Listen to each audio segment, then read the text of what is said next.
Cordial saludo. Estamos en esta sesión del diplomado tratando el tema del derecho internacional humanitario. Vamos a explicar su origen histórico, los antecedentes que justifican su existencia en el mundo contemporáneo y las normas fundamentales que lo componen,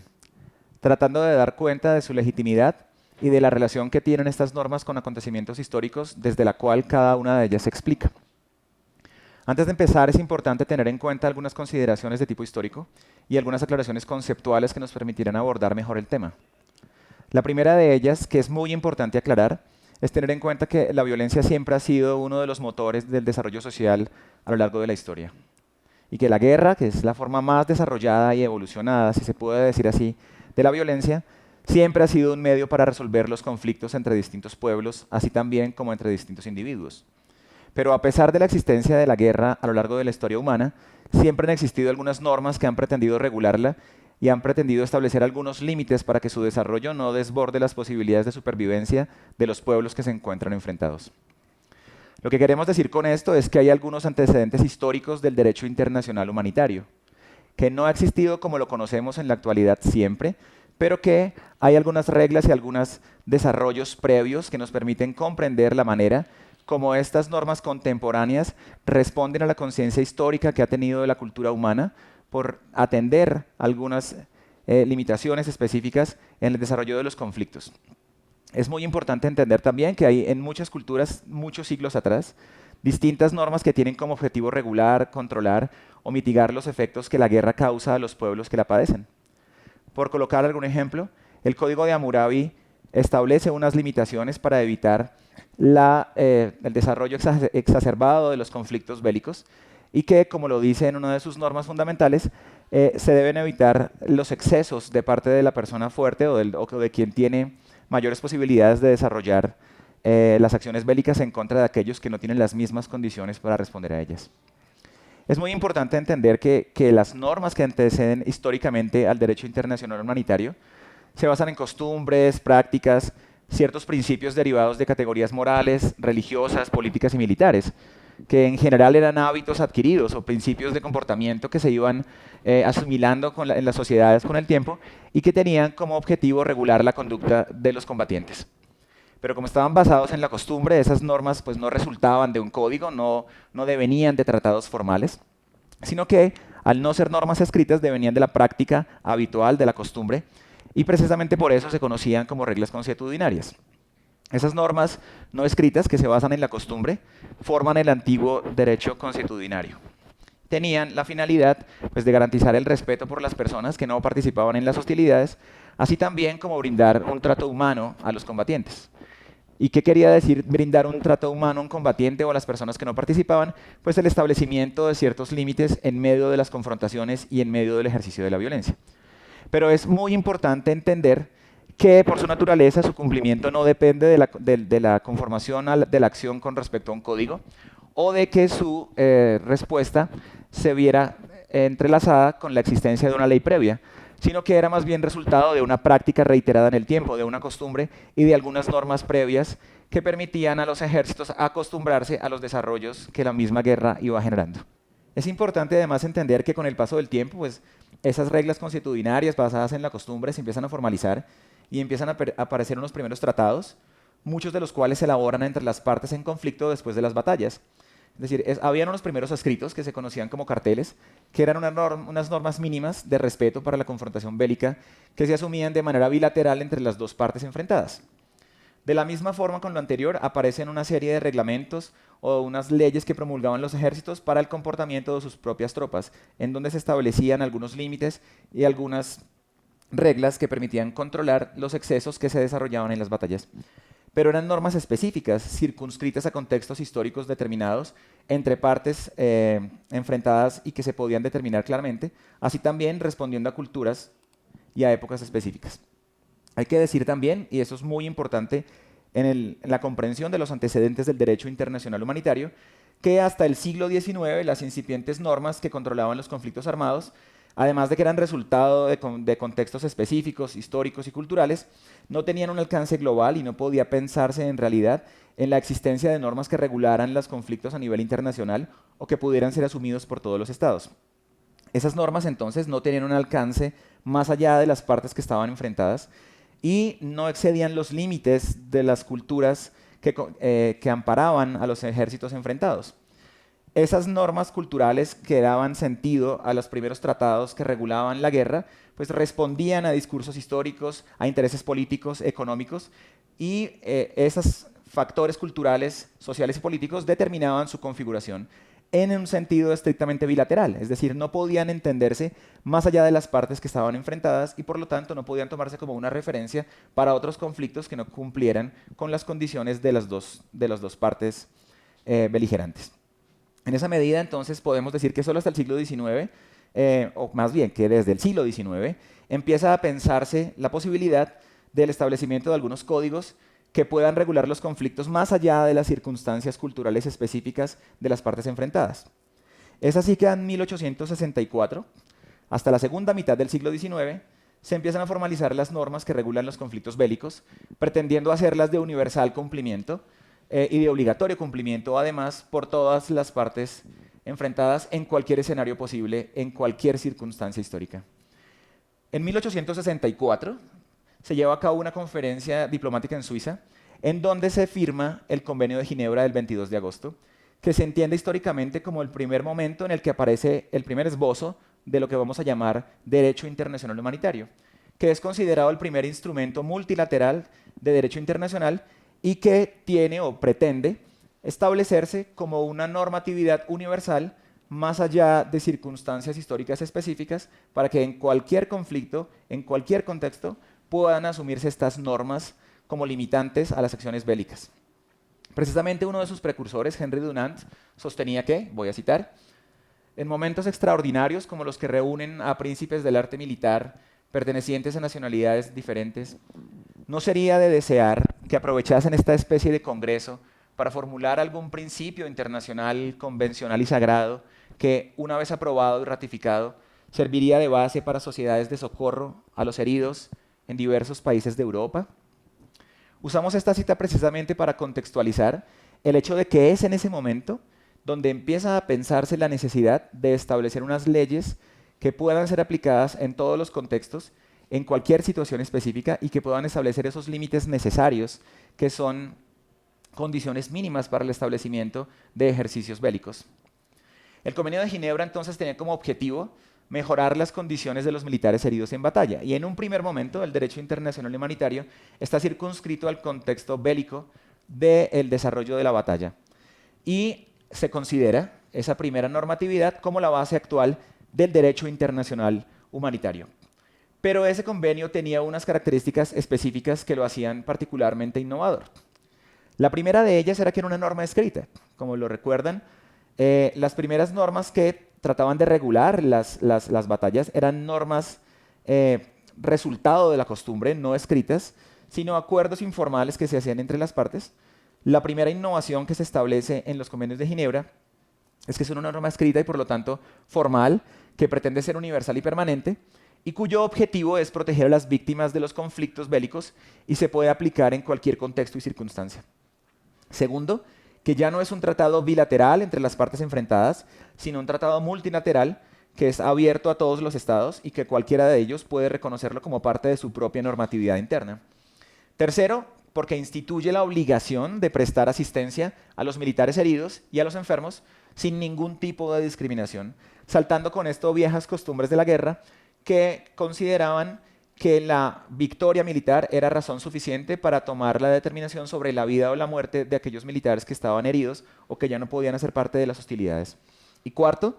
y eso empieza a reglamentar lo que sucede el año anterior, en 1863, con la fundación de la Cruz Roja, la institución de símbolos y de respeto a una institución que es el Comité Internacional de la Cruz Roja, que tiene como finalidad el establecimiento de los límites en el sentido de que es la que se encarga del cuidado y de la protección de los combatientes y del uso del material médico sanitario indispensable para el desarrollo de las hostilidades. Entonces es muy importante entender cómo el derecho internacional humanitario se desarrolla en buena medida paralelamente con la existencia del Comité Internacional de la Cruz Roja, que es el comité encargado de llevar adelante el respeto por estas normatividades internacionales que pretenden el establecimiento de límites en los conflictos. Entonces, también es muy importante entender que después de la firma del Tratado de Ginebra, fueron apareciendo poco a poco nuevos tratados que complementaban y ampliaban la normatividad original. Esa nueva reglamentación que va dando forma al derecho internacional es una respuesta a las crecientes demandas en materia humanitaria que van dejando los conflictos, particularmente los conflictos modernos, porque estamos hablando del siglo XIX y del siglo XX, y el derecho internacional humanitario se pretende una forma de establecer límites que contengan la creciente deshumanización que deviene del desarrollo tecnológico aplicado a los conflictos. Es decir, tratar de establecer límites a la creciente exacerbación de la capacidad militar que viene de la mano con la tecnificación del armamento, que se utiliza en las nuevas formas de violencia. Porque el desarrollo de la sociedad capitalista y el desarrollo de la ciencia va teniendo en el estamento militar o en el campo militar una de sus formas fundamentales de aplicación. Son los excesos que devienen del uso de nueva tecnología y de nuevos armamentos los que obligan a la existencia de esta normatividad por los efectos en materia humana y de costo de daño a las personas con las confrontaciones cuando ya estos conflictos, digamos, usan un tipo de armas y un tipo de estrategias que causan unos estragos desmedidos. Entonces, esos hechos de barbarie anteceden al derecho que pretende regularlos y siempre es el derecho una respuesta posterior a los excesivos daños y a las excesivas modificaciones en el terreno militar que van dejando unos costos humanos impresionantes. Es la Primera Guerra Mundial, el primer escenario, que empieza a mostrar en la historia humana, en la historia occidental, el efecto fundamental que la tecnología y que los desarrollos militares de la ciencia causan en las personas, porque los conflictos, por supuesto, han variado históricamente. Es la llegada de la tecnología y de la implementación de técnicas científicas aplicadas a la guerra lo que causa la necesidad de establecer la reglamentación, lo que causa la necesidad de considerar los efectos humanos en pérdida de vidas humanas, así también como los efectos posteriores que se siguen en los combatientes, que quedan mutilados, cegados y en muchos casos imposibilitados de llevar adelante una vida con sentido después de los efectos de armas específicas. Entonces, es en el contexto de las guerras modernas, y particularmente la Primera Guerra Mundial, que como lo dice el historiador inglés Eric Hobsbawm, puede ser pensado el siglo XX con la aparición de las dos guerras mundiales como la época de la barbarie, a diferencia del siglo XVII, que fue pensado o fue definido como el siglo de las luces, el siglo XVII y XVIII. El siglo XX bien puede ser pensado, dice Hobsbawm, como la época o el siglo de las tinieblas, por los efectos tremendos que traen las confrontaciones bélicas en Europa y que alcanzan un nivel de daño en todas las regiones del mundo. Entonces, son las guerras mundiales y la Primera Guerra Mundial, digamos, el primer momento en el que se muestran los efectos tremendos que trae la guerra y que trae la ciencia y el desarrollo militar en las vidas de las personas, porque ya son millones de personas las que quedan comprometidas por el daño causado por la guerra. Particularmente por el uso de nuevo armamento, por explosivos cada vez más potentes y por los efectos que estos tenían en las líneas de trinchera. También es importante entender que la tecnificación de las armas, de los rifles, en particular la implementación de la ametralladora, empezó a generar una cantidad de víctimas cada vez más creciente, entre los cuales se encontraban generaciones enteras de jóvenes que eran llevados a la guerra en cumplimiento de leyes que los obligaban al respaldo de sus constituciones internas. Entonces, a medida que va apareciendo, que se va tecnificando el armamento, estamos mostrando unas imágenes de las ametralladoras, el número de bajas empieza a incrementar exponencialmente.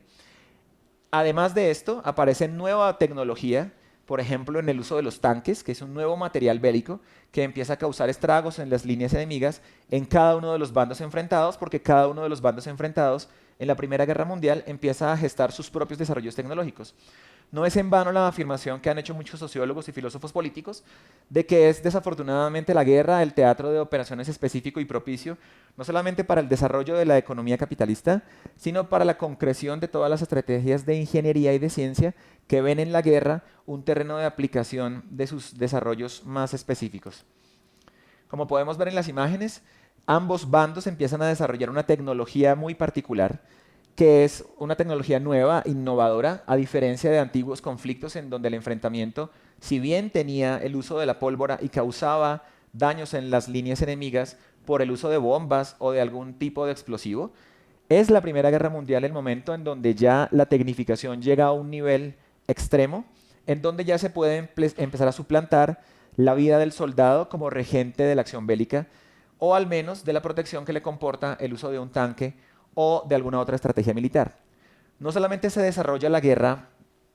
terrestre con los tanques, sino que también se da la aparición o la tecnificación de los submarinos y de la guerra naval, que empiezan también a causar estragos en las vidas de las personas. Y estamos viendo unas imágenes de cómo esa tecnificación llega a todas las instancias en donde se desarrolla el conflicto: tierra, mar y también aire. Porque a la par con el desarrollo de submarinos y de buques de guerra, que han existido siempre los buques de guerra, pero esta vez tecnificados y con armas de largo alcance, fueron apareciendo también los aviones usados para los bombardeos en las líneas de trinchera, con los efectos tremendos que tenía en costo de vidas, tanto para los pilotos como para los soldados terrestres, que eran los que recibían estas bombas y que causaban unos estragos tremendos, no solamente en el campo de batalla, sino también en las ciudades en donde la población civil empezó a ser afectada por el uso de esta nueva tecnología empleada para la guerra. Adicional a esto, estos bombardeos cada vez se tecnificaban mucho más y no solamente se usaban bombas a base de explosivos, sino que se empezaron a usar otro tipo de materiales, porque a la par con el desarrollo técnico y científico se va desarrollando la industria química, y en la Primera Guerra Mundial aparecen los primeros efectos que causan las armas químicas y algunas armas biológicas que se lanzaban y que se aspersaban usando globos para ello, o también no solamente proyectiles de largo alcance, sino los aviones que tenían como finalidad no solamente el desestablecimiento de conexión entre las líneas, sino también causar daños permanentes en los soldados enemigos. Entonces podemos ver una imagen en donde se empieza a implementar una nueva tecnología para defenderse de los ataques y de los efectos que causan esas armas químicas y esas armas biológicas, y la implementación de una nueva forma de defensa, que es la máscara de gas, que es empleada no solamente por los soldados, sino que también los animales y todas las personas que participaban de las hostilidades necesitaban esa forma de defenderse ante los efectos que causaba el gas, efectos terriblemente nocivos que afectaban con posterioridad no solamente a los individuos que estaban en las confrontaciones, sino por la acción del viento a las comunidades que se encontraban cerca y que alcanzaban a tener el efecto de estos elementos químicos. Entonces, como podemos ver, la sofisticación de las armas hizo necesario la sofisticación en el recurso de contención. En este caso, las máscaras antigas, que, como decimos, no tenían efecto solamente en el terreno de batalla, sino que también se llevaban adelante como arma de disuasión y de afectación de la población civil del bando enemigo. La particularidad del uso de las armas químicas y de las armas biológicas, digamos, llegó a un exceso en las confrontaciones por el daño permanente que causaba en los soldados, como podemos ver en las imágenes: ceguera, daños en las mucosidades, obstrucción en vías respiratorias, daño a nivel arterial, con unos efectos a largo plazo realmente muy dañinos y muy nocivos para las personas. También fue importante, digamos, darse cuenta cómo llegan el efecto de estas armas a la población civil, y aquí encontramos una imagen tremenda en donde hay una escuela completa de niños con sus maestros esperando el ataque, con la zozobra, por supuesto, y con el terror natural al efecto de este tipo de armas, muchas de las cuales son imperceptibles solo hasta el momento en el que ya están causando la afectación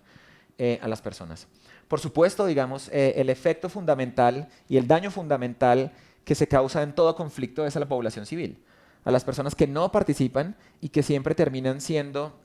o aportando el mayor número de muertes en una confrontación de la cual en la mayoría de los casos no tienen participación alguna. También es importante entender que los excesos producidos en la Primera Guerra Mundial se vieron traducidos en la destrucción de entornos urbanos y de entornos rurales, es decir, en la afectación de los contextos de vida específicos de comunidades enteras en Europa, y de la manera como estas nuevas armas y estos nuevos procedimientos militares tenían como finalidad y como estrategia para doblegar a los enemigos la destrucción de ciudades y la afectación a la ciudadanía del bando encontrado. Entonces, el panorama de las guerras mundiales y de la Primera Guerra Mundial muestra los alcances y los efectos que puede llegar a tener la ciencia y la tecnificación de armamentos en el uso militar, pues lleva a la necesidad de pensar el establecimiento de unos límites, no solamente en la jurisprudencia, sino por encima de todo unos límites morales, por los efectos tremendos que causa el conflicto y que causa esta devastación. Es como resultado de esto que muestra la Primera Guerra Mundial, y es en respuesta a estos efectos de las guerras modernas, guerras que tienen o que corren paralelamente con el desarrollo de la sociedad capitalista,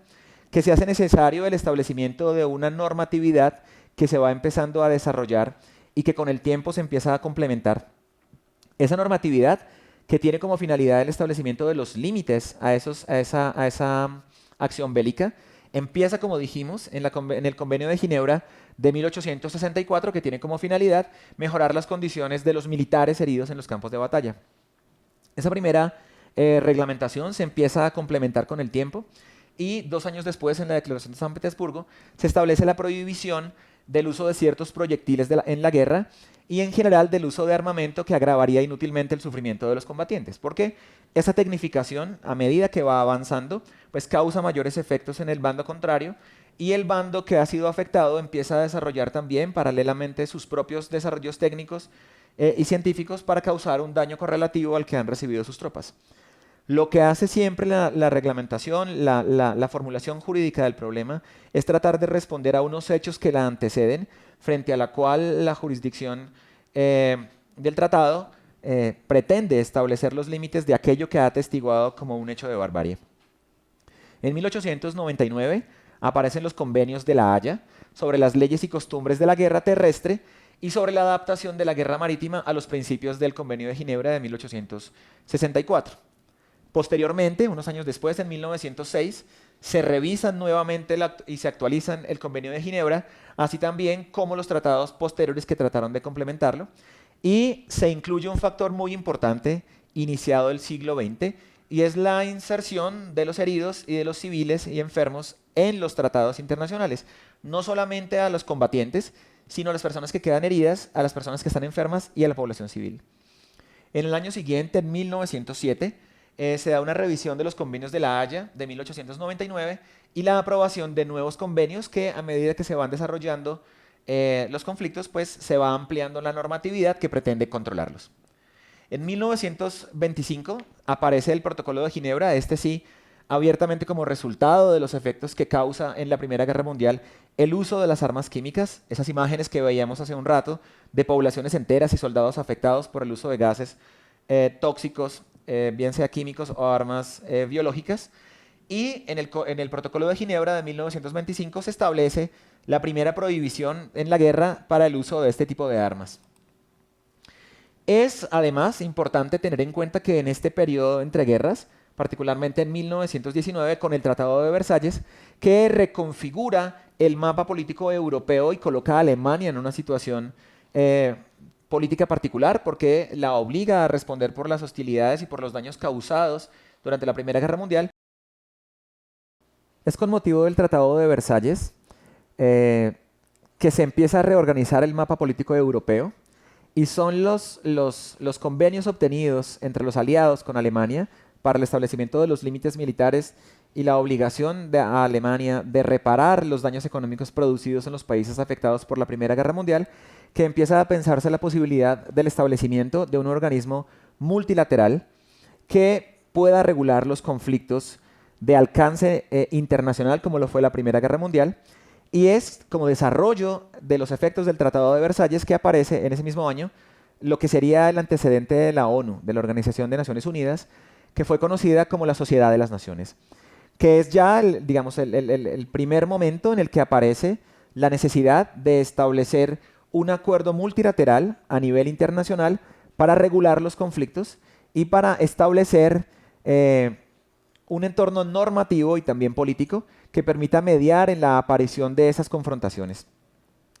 Posteriormente al establecimiento de estos dos hechos políticos, en el derecho aparece o se sigue configurando la normatividad internacional ya avalada por la existencia de de una entidad que puede encargarse de regentar y de llevar adelante el cumplimiento de estos tratados. Y en 1929 aparecen los dos convenios, las dos convenciones de Ginebra, en donde, primero, se tiene como finalidad revisar y desarrollar el convenio de Ginebra de 1906 y segundo, tratar de fortalecer el convenio asociado con el trato a los prisioneros de guerra. Ese trato con los prisioneros de guerra es una innovación con respecto al primer convenio y que, como hemos dicho, pretende ampliar el margen de la jurisdicción del derecho en el tratamiento de estos problemas cuando se es consciente, cuando los estados empiezan a ser conscientes de la necesidad de incluir a poblaciones y efectos de la violencia que no se habían considerado previamente. Después de la Segunda Guerra Mundial aparecen los 4 convenios de Ginebra, porque esta, digamos, tiene unos efectos y unas estadísticas en número de muertos alarmantes, sobre todo en la afectación a la población civil, que obliga al conjunto de naciones organizadas en torno a la Sociedad de las Naciones a pensar, ahora sí, digamos, en ponerle fin a la posibilidad de que esto se pueda volver a generar, porque los daños que causa la Segunda Guerra Mundial son definitivamente algo histórico que cambia el transcurso de la historia humana y que la parte en dos, en particular por el nivel de deshumanización y el grado de violencia desmedida a los que llegaron o al que llegaron las hostilidades. Entonces, esos 4 convenios de Ginebra, que son formas de reunificar lo que se venía haciendo hasta el momento y de darles como un mayor peso normativo, tienen en principio, primero, el convenio para aliviar la suerte que corren los heridos y los enfermos de las Fuerzas Armadas enfrentadas. Segundo, para aliviar la suerte de los heridos, los enfermos y náufragos de las Fuerzas Armadas en el mar. El tercero, que es relativo al trato y al comportamiento que debe tener un ejército con los prisioneros de guerra que tienen captivos. Y el cuarto convenio de Ginebra, que es de los que más se ha reforzado y al que más se le ha dado énfasis en el mundo contemporáneo, es el relativo a la protección que merecen las personas civiles en tiempos de guerra. Ese acuerdo es novedoso porque los efectos, de nuevo, que causa la Segunda Guerra Mundial en la población civil son desastrosos. Ciudades enteras arrasadas, poblaciones enteras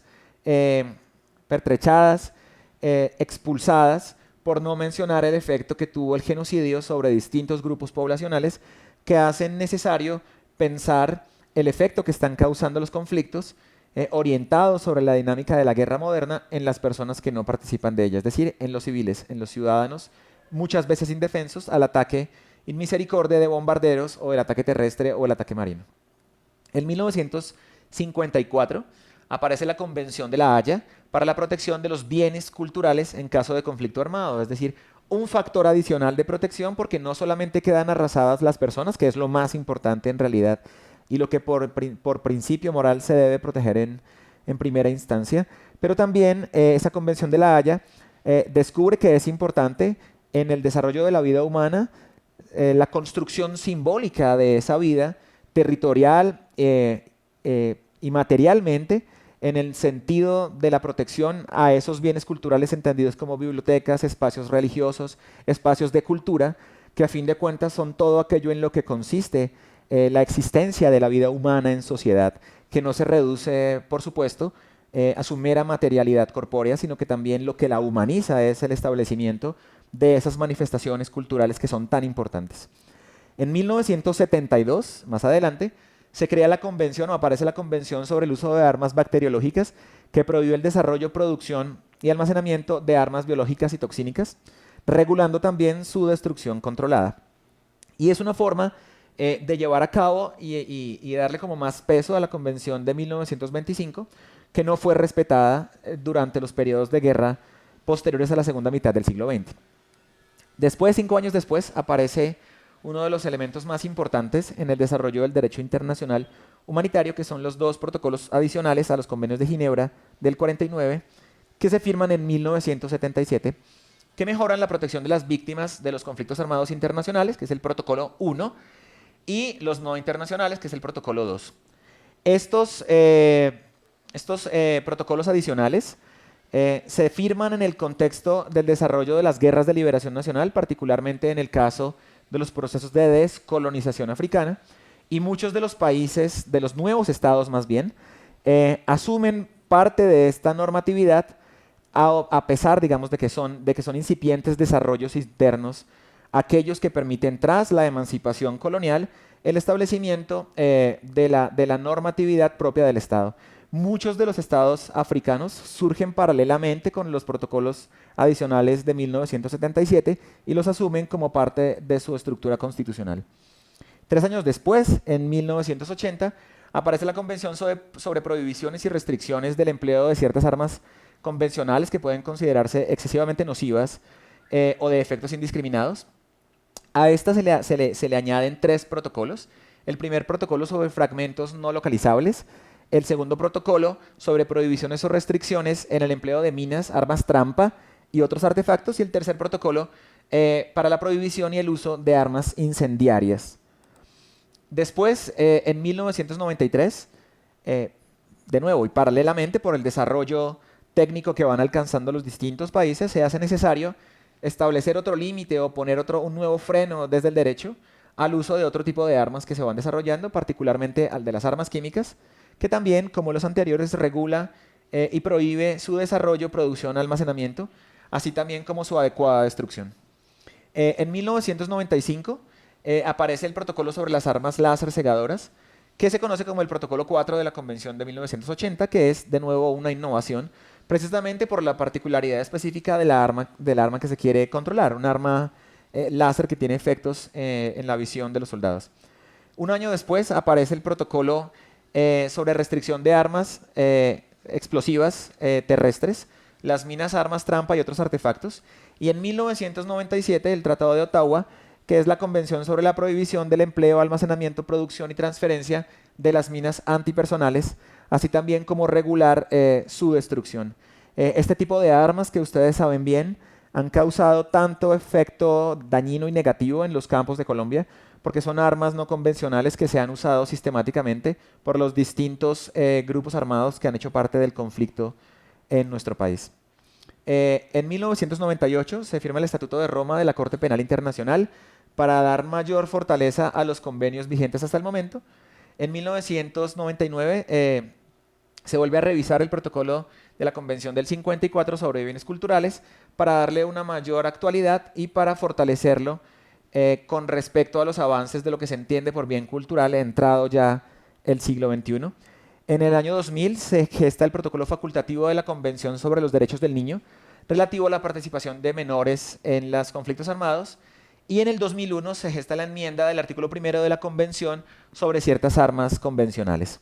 Es decir, como ustedes se pueden dar cuenta, el derecho internacional humanitario es desarrollo de una serie de tratados que van respondiendo a la manera como se van gestando los distintos conflictos, tratando cada uno de ellos o de reformular y complementar las normatividades precedentes o de incluir límites a desarrollos nuevos o innovaciones en el armamento o en técnicas de destrucción masiva que causan daño en las poblaciones civiles, así también como en los combatientes.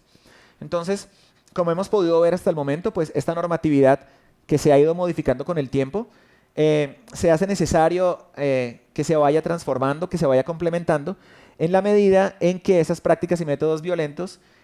causan mayor afectación en la dignidad de los civiles y de las personas combatientes. Por ello, no ha existido de una única forma el derecho internacional humanitario, sino que se ha ido ampliando, se ha ido complementando históricamente,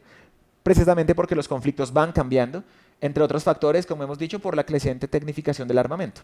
Entonces, el derecho internacional humanitario pretende desde el derecho el establecimiento de ciertos límites morales en el ejercicio de las hostilidades. Se ampara en la necesidad de reconocer y respetar ciertos límites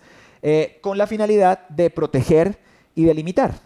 ¿sí? Pero ustedes se pueden preguntar, ¿proteger o limitar qué? Son los dos términos clave para la comprensión del sentido que tiene el derecho internacional humanitario, proteger y limitar.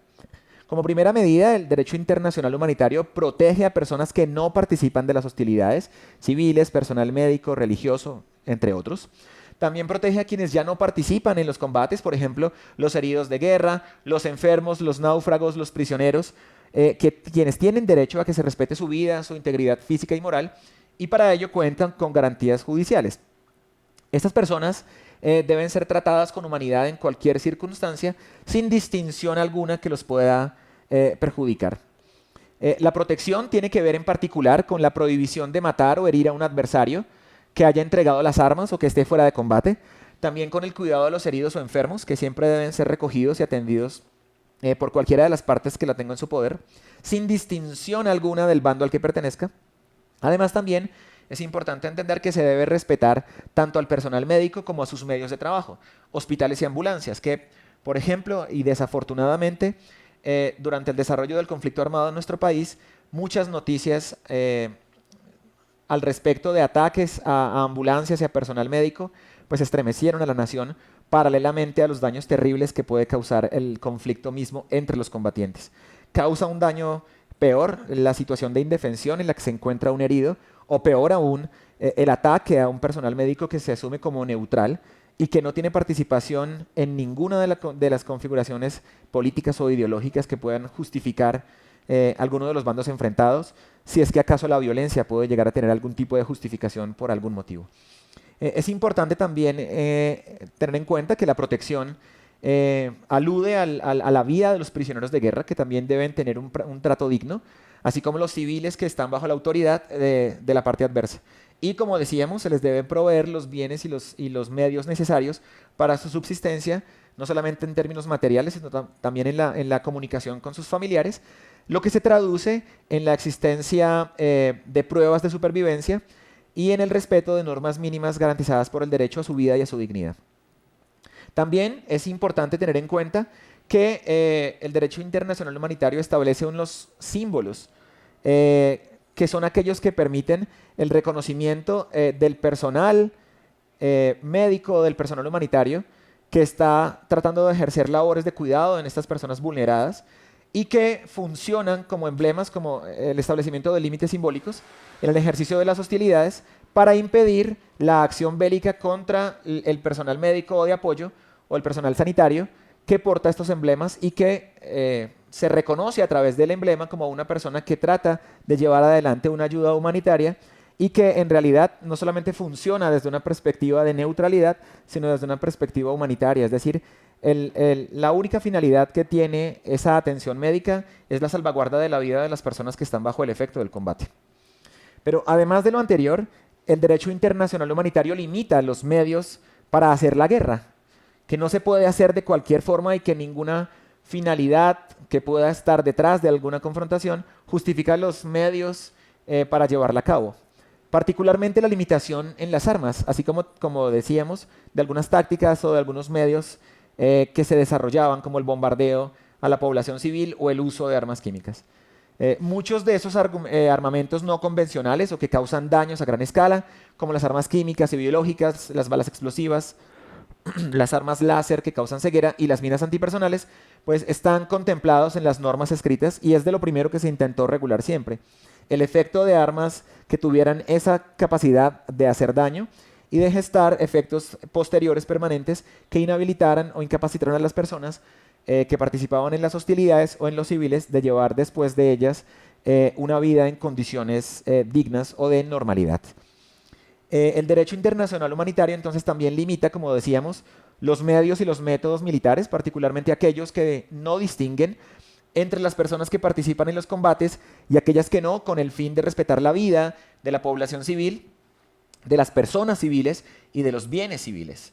Establece limitaciones a los métodos que causan daños considerables o sufrimientos innecesarios, así también como aquellos que producen daños graves y duraderos al medio ambiente y a los ecosistemas animales, que es algo de lo que no se suele tematizar suficientemente, y es que no solamente hay daño y afectación a comunidades, a pueblos humanos, sino también a ecosistemas bióticos y animales que también sufren los efectos de este tipo de armas en el desarrollo de las guerras modernas.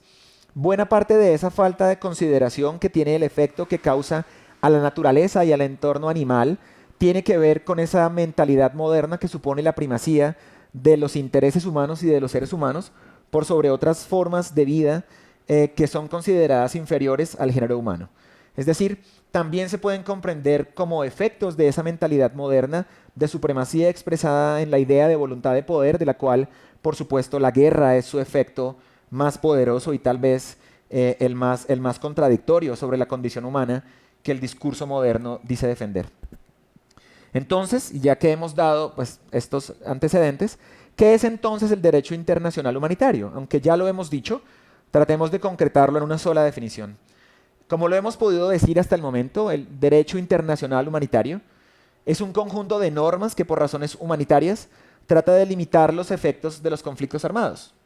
Protege a las personas que no participan de las acciones bélicas o que ya no participan en los combates porque han quedado heridos o enfermos y limita los medios, las tácticas y los métodos para hacer la guerra. El derecho internacional humanitario suele llamarse también el derecho de la guerra o derecho de los conflictos armados precisamente por eso, porque a pesar de lo exacerbado que pueda llegar a ser un conflicto, trata de establecer un límite moral, trata de descubrir aquello humano que pueda haber más allá de la hostilidad, salvaguardando la existencia de esos que están enfrentados, que en último término son personas, y tratar de recuperar aquello que la guerra borra como límite en el reconocimiento del otro también como un ser humano. El derecho internacional humanitario, como hemos dicho entonces, se ha ido desarrollando con el tiempo, modificándose y adaptándose a las nuevas dinámicas históricas, y tiene dos grandes ramas. Aunque es un solo cuerpo normativo, aunque se entiende como una sola teoría, permítanme decirlo así, tiene dos grandes fuentes. Primero, el denominado Derecho de Ginebra, que tiene como objetivo proteger a los militares que han dejado de participar en los combates y a las personas que no participan directamente de las hostilidades, por ejemplo, la población civil y el cuerpo médico. Y segundo, el denominado Derecho de la Haya, por el que se determinan los derechos y las obligaciones de los combatientes en la conducción de las operaciones militares y se limita el uso de los medios para hacer la guerra, como hemos dicho, particularmente de las armas y de algunas tácticas que causan efectos considerables. Como dice el Comité Internacional de la Cruz Roja, estas dos ramas del derecho internacional humanitario reciben su nombre de la respectiva ciudad en donde fueron inicialmente codificados. Con la aprobación de los protocolos adicionales de 1977, que muy brevemente mencionamos hace unos momentos, en los que se reúnen ambas ramas, pues esa distinción tiene solamente un carácter netamente nominal, tiene un valor histórico y didáctico. Pero en la práctica el derecho internacional humanitario es un solo cuerpo, no solamente de doctrina en el sentido de que hay una idea que lo justifica, que lo legitima, sino también un solo cuerpo de normatividad desde la que se actúa en el caso de los conflictos. Además de esto, es muy importante entender que el derecho internacional humanitario solamente aplica en caso de conflicto armado, bien sea este nacional o internacional. Y entendemos por conflicto armado la confrontación bélica entre al menos dos ejércitos. Pero son distintas las dos formas en las que se manifiesta el conflicto armado. En primera medida, el conflicto armado internacional es aquel que enfrenta a las Fuerzas Armadas de al menos dos estados. Dentro de esa categoría se incluyen, por supuesto, también, después de los protocolos adicionales del 77, la Guerra de Liberación Nacional. Fue necesaria la inclusión de las guerras de liberación nacional porque los convenios del 49 solo lo cubrían parcialmente, ese tipo de conflictos, dejando por fuera muchos de los efectos humanitarios que se desprendían de esos procesos de liberación de todo el periodo colonial, particularmente en África y en algunas zonas de Asia. En esos conflictos, en los conflictos armados internacionales, se aplican muchas normas, prácticamente todo el paquete completo del derecho internacional humanitario, si me permiten decirlo así, incluidos los convenios de Ginebra y el protocolo adicional número 1. También, o de la par, con el desarrollo de la normatividad para la atención del conflicto armado internacional, pues es importante entender la aparición del conflicto armado nacional, en el que se enfrentan en el territorio de un Estado, al interior de un Estado, las Fuerzas Armadas del país, las Fuerzas Armadas, digamos, oficiales o regulares del país, con grupos armados identificables o grupos entre sí sin una vinculación estatal. Para que un conflicto armado nacional sea reconocido como tal, los combates tienen que tener una cierta duración y una cierta intensidad en el tiempo y causar una afectación considerable. En estos conflictos, en los conflictos armados nacionales, se aplica una serie más limitada de normas, específicamente las disposiciones del artículo 3 común a los 4 convenios de Ginebra y el protocolo adicional 2. Bueno, creo que no es necesario profundizar mucho para explicar por qué el caso colombiano es un ejemplo de lo anterior. Es un ejemplo de lo que es un conflicto armado nacional, muy a pesar de que se haya querido negar sin mayor sustento teórico e histórico durante un tiempo reciente de nuestra historia. Entonces, es importante decir que el derecho internacional humanitario solo opera en situaciones de conflicto en alguna de las dos modalidades anteriores, nacional o internacional, y se aplica por igual y sin distinción a todas las partes enfrentadas, sin tener en cuenta o sin considerar cuál de las dos inició las hostilidades. El derecho internacional humanitario no cubre otro tipo de situaciones en las que haya casos aislados de violencia, disturbios o cualquier otra alteración o tipo de violencia al interior de un Estado, y que el Estado pueda manejar por los mecanismos institucionales internos. Tiene que haber el reconocimiento de dos fuerzas beligerantes que son o dos estados en el nivel internacional o el Estado contra alguna fuerza interna que se le opone o que intenta su derogamiento por el uso de la fuerza, pero para que aplique el derecho internacional humanitario se tiene que reconocer la existencia de dos actores armados beligerantes claramente identificables. ¿Cuáles son entonces las normas fundamentales del derecho internacional humanitario? Las hemos mencionado sucintamente, pero es importante que las tengamos claras y que las podamos identificar. Primero, que las partes en conflicto deben distinguir en todo momento entre población civil y combatientes, con miras a preservar la vida de la población civil y los bienes de carácter civil. Segundo, ni la población civil vista como conjunto, asentada en veredas, pueblos, municipios, corregimientos, ciudades, ni las personas civiles individuales pueden ser objetos de ataques. Los ataques solamente se pueden dirigir contra objetivos militares claramente diferenciados. También es importante entender que otra de las normas fundamentales del derecho internacional humanitario es que las personas que no participan o que ya no pueden participar porque están heridas o enfermas en las hostilidades, tienen derecho a que se respete su vida y su integridad física y moral. Esas personas en todas las circunstancias deben ser protegidas, tratadas con humanidad, sin ningún tipo de distinción que pueda afectarlos gravemente, más allá de la afectación que la guerra ya ha causado en ellos. También es importante entender que otra de esas reglas es que las personas que han resultado heridas, que se encuentran enfermas en razón de las hostilidades o que se encuentran enfermas en medio de las hostilidades o quienes han naufragado para el caso de los conflictos cuando llegan a la jurisdicción marítima, por decirlo así, deben ser atendidas sin ningún tipo de discriminación, protegiendo su vida por encima de cualquier otra cosa. También es importante entender que una de las reglamentaciones del derecho internacional es que se prohíbe matar o herir a un adversario que ha depuesto las armas o que ya está fuera de combate, que esa era una de las, digamos, de las formas fundamentales del ejercicio de la violencia antes de su regulación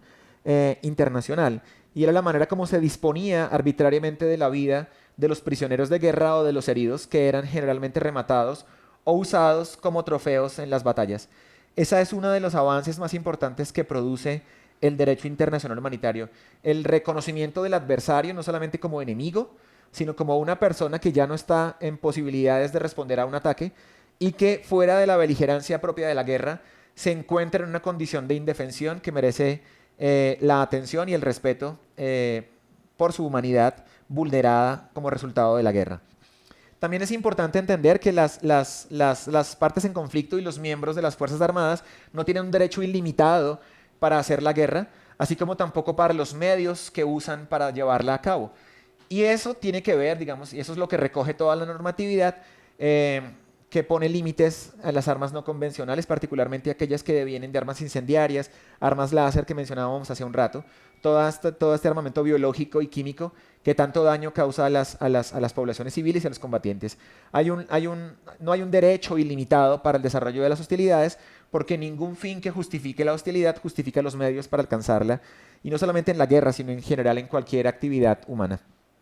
También, complementando lo anterior o desarrollando lo anterior, pues queda prohibido el uso de armas o métodos que puedan causar pérdidas inútiles o sufrimientos excesivos, más allá de los que puedan racionalmente justificarse como propias de un conflicto y que tengan como efecto particular a la población civil. También es importante entender que parte de esa normatividad tiene que ver con la atención de las personas heridas y enfermas y el respeto al personal sanitario, que debe estar claramente identificado por los emblemas de la Cruz Roja o de la Media Luna Roja sobre un fondo blanco. El establecimiento de esos límites simbólicos también es una innovación y un paso adelante en la configuración del derecho internacional humanitario, porque funciona a la manera de un escudo protector no solamente para el personal médico, sino para todos los heridos y para todas las personas que han sido vulneradas por la confrontación. Y es ya, digamos, afortunadamente en la mentalidad colectiva de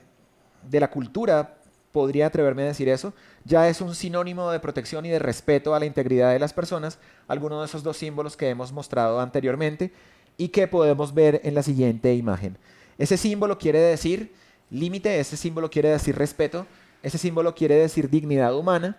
y precisamente el hecho de reconocer esos límites, de reconocer esos principios morales de respeto, de dignidad, son la finalidad específica que persigue el derecho internacional humanitario. Entonces, como decíamos también, pues los combatientes capturados y las personas civiles retenidas por la parte adversaria tienen derecho a que se respete su vida, su dignidad, sus derechos individuales, así también como sus convicciones políticas, religiosas o culturales, y deben ser protegidos también contra cualquier acto de violencia posterior, cualquier represalia, y tienen derecho a mantener correspondencia o intercambiar correspondencia con sus familiares, así también como a mantener recibir socorro médico y alimentario. Es importante también tener en cuenta que solo los estados pueden adherirse a los tratados internacionales y por esa razón a los convenios de Ginebra y a sus protocolos adicionales. Para el año 2004, la mayoría de los estados, 192 estados, era parte de los convenios de Ginebra. Esa adhesión de la mayoría de los estados existentes y reconocidos por la ONU, pues permite la validación del principio de universalidad del derecho internacional humanitario, que tiene distintas formas de refrendación, pero que, a pesar de no estar suscrito por la totalidad de los estados, ya tiene, si no un reconocimiento formal jurídico, sí un reconocimiento político y moral por la mayoría de los estados actuales, que permite entender que es una forma particular de actuación a nivel internacional y que los conflictos no pueden desarrollarse de cualquier forma, o de que al menos existe para la mirada de la comunidad internacional y para la comunidad de estados un juzgamiento que antes no tenía la violencia antes de la existencia del derecho internacional humanitario. Entonces, para terminar, es importante decir que esa reglamentación, o que para llevar adelante esa reglamentación, pues hay dos procedimientos para los tratados multilaterales entre los estados, como los convenios de Ginebra y los protocolos adicionales que hemos mencionado. Lo primero es la firma que sigue seguida de ratificación, que es importante aclarar que aunque la firma no vincula al Estado, le obliga a adoptar un comportamiento que lo legitime, que legitime su compromiso, posterior cuando por la ratificación se comprometa ahora sí formalmente a respetar el tratado. Y segundo, lo que se llama una adhesión, que es el acto por el cual un Estado que no haya firmado el texto de tratado cuando fue aprobado, pues expresa su consentimiento de adherirse al mismo. La adhesión al tratado tiene el mismo alcance que la ratificación, no solamente porque hace parte de la normativa interna de cada uno de los estados, sino porque el estado empieza a ser considerado por los demás estados que han adoptado la normatividad general del derecho internacional humanitario como uno de aquellos que se compromete explícita o implícitamente al respeto de las convenciones y de los protocolos que se han establecido sobre el tema. Entonces, para terminar y en síntesis, demos una última definición, por si hasta el momento no ha sido suficientemente claro. La violencia es una condición ineludible del desarrollo de la cultura humana, de la resolución de los conflictos que se presentan en sociedad, y ha estado siempre en todos y cada uno de los momentos de la historia, en todas y cada una de las sociedades.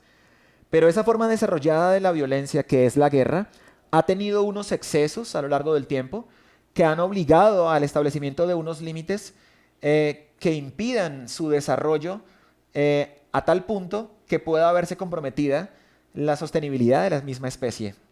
Eso fue lo que pasó en el siglo XX. Eso es lo que llama, como decíamos hace unos minutos, Hobsbawm, la época de las tinieblas o el siglo de las tinieblas, la posibilidad efectiva de entender cómo la tecnología, cómo los desarrollos de la sociedad capitalista nos ha llevado a un punto en el que ya es posible, con espichar un botón, desaparecer una ciudad, desaparecer un país entero.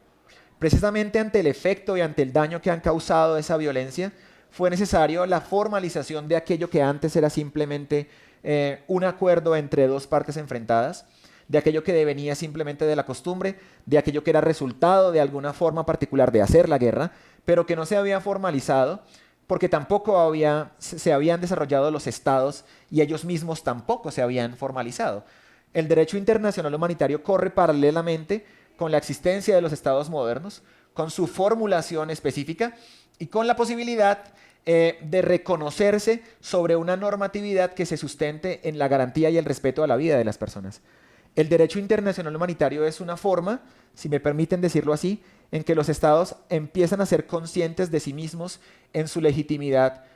jurídica y política, pero por encima de todo, porque eso a fin de cuentas es solamente el establecimiento formal de algunas normas, de su naturaleza eminentemente moral en relación con la garantía de la vida de las personas que están cobijadas bajo ese ente jurídico-político que llamamos Estado. Así que, paralelamente con el desarrollo de los estados modernos y con la conciencia de los estados modernos la conciencia que tienen los estados modernos de su justificación y de su legitimación y de su legitimidad última con respecto a la vida de las personas, es que estos empiezan a desarrollar esos códigos, esas estructuras normativas que terminan humanizando aquello que de suyo tiene como finalidad el desvanecimiento de la vida de las personas. Entonces, con eso claro y con la conciencia de que es ineludible la existencia de los conflictos y desafortunadamente de la violencia en el desarrollo de la historia o el desarrollo de las sociedades, es indispensable el establecimiento de unos límites. Como parte esencial del derecho internacional público, entonces el derecho internacional humanitario es ese conjunto de normas que tiene como objetivo proteger a las personas que están en las confrontaciones o las que no participan, así también como establecer unos límites a los medios y métodos para llevar a cabo la violencia. Como dice el Comité Internacional de la Cruz Roja, entidad garante de llevar a cabo o de llevar adelante la defensa y la protección del derecho internacional humanitario, es decir, de la vida de los seres humanos puesta entre paréntesis por la violencia, las normas institucionales de origen convencional o consuetudinario, especialmente destinadas a solucionar